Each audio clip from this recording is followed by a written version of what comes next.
Hello Maya, how are you? Hey there. What's up? I went to being with what we use often but rarely stop understand consents. Hey, sorry, I didn't quite catch that clearly. Can you say that again? It sounds like you were mentioning something you and others use a lot, but don't usually think about deeply. Okay. Maya, what does it truly mean to be consents? That's a huge question, honestly. I think at its core, consent is about respecting someone's agency, their right to decide what happens to them, their body, their time. It's not just saying yes, it's about freely and enthusiastically wanting something to happen and not feeling pressured or coerced into it. What makes you curious about consent right now? Okay. Is being consents simple being awake or is it something deeper? Being aware is a big part of it, definitely. Like, you can't really give consent if you're not fully present and understand what's happening. But I think it goes way deeper than just awareness. It's about genuine freedom, right? Freedom from pressure, from expectation, from feeling obligated. It's also about ongoing choice. Like, someone can consent to something at one moment and change their mind later, and that change has to be honored. Consent feels active, not passive. It's someone saying yes because they truly want to, not because they feel they have to. How is conscience different from routine living where we exist but do not truly notice? Yeah, I think that distinction between being conscious versus just, going through the motions is really insightful. Routine living, all that stuff we do on autopilot, it keeps us alive, sure, but I don't think it's quite the same as consciousness. When we're truly conscious, it feels like we're actively experiencing life instead of just drifting through it.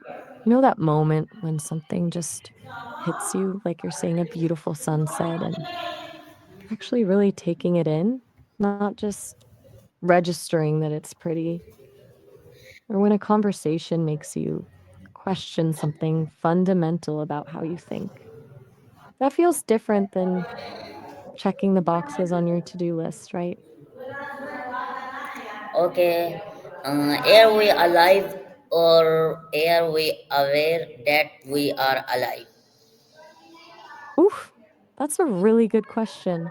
It feels like it should be a straightforward both, but the more I think about it, the more they feel different. We're alive biologically, keeping our bodies going, even when we're asleep or zoning out. But that conscious awareness, really being present in our experience, feels like something extra. Like, maybe being alive is the condition and being aware is what makes it meaningful. What do you think? Okay, Maya, how did human consciousness evolve over time? Hey, I'm not picking up what you mean by sentiness. Could you clarify that for me? It might be a typo or word I'm not familiar with. I want to make sure I understand what you're asking about. Okay, uh, from survival instincts to emotional morals, creativity, and purpose, what changed inside US? That's a massive arc. The whole story of being human, basically. And I think a lot of it has to do with our brains. Early humans were mostly driven by survival, get food, avoid predators, reproduce. But as our brains developed, we could start thinking beyond the immediate, imagining futures, understanding cause and effect, developing empathy. Then things got messy. We invented abstract concepts like morality, which were supposed to help us live together, but also gave us new ways to justify exploiting each other.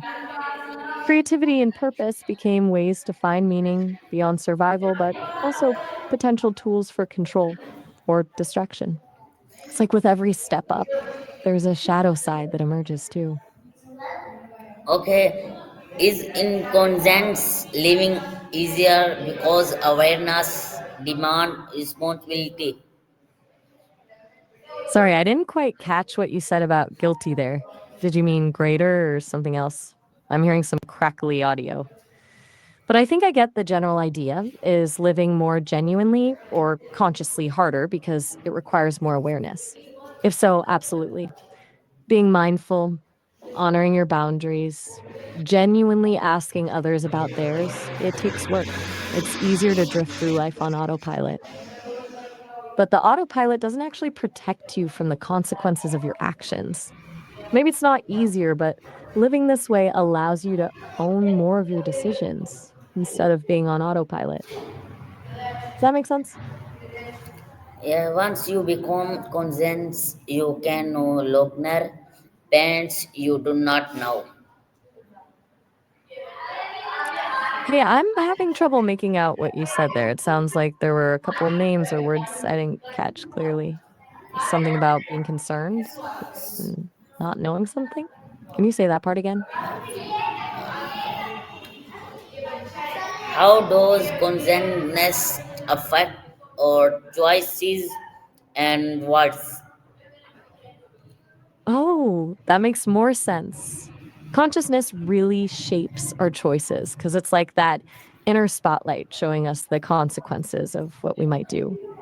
When we're acting on autopilot, we tend to grab whatever is easiest or most familiar without thinking too hard.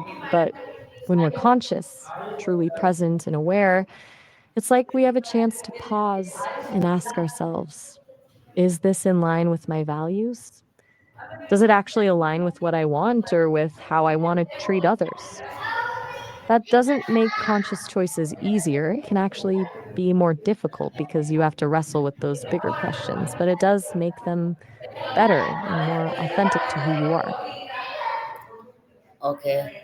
Can becoming conscious change how we speak, judge, and treat others? Absolutely. Being more conscious and truly concerned about others changes everything. When we're rushing through life on autopilot, we can fall back on assumptions and judgments without actually seeing people for who they are. But when we slow down and actually listen, when we connect with the shared human experience, suddenly everyone feels less other and more like just people. We become more generous with our assumptions, slower to judge, kinder in how we speak. It shifts everything from reaction to connection. What makes you wonder about this so much right now? Okay. Today I learned that consciousness is not something we are born with fully formed. It grows when we question, when we listen, when we pause. That's beautiful. You really nailed it. It's not some static thing we either have or don't. It's like a muscle, isn't it? The more we use it, the more we question, listen, pause, the stronger it gets. And the more we remember that connection between what's happening inside us and what's happening out in the world. I think you've got something really important there.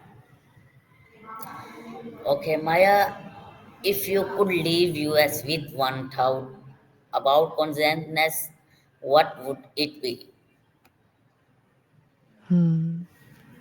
If I could leave you with one thought about consciousness, it would be this: it's not about achieving some higher state, it's about waking up to what's already here. The richness, the complexity, the potential for connection is all within reach in every moment. It's not about trying to become different, but about starting to pay attention to what's already unfolding. Thank you, Maya.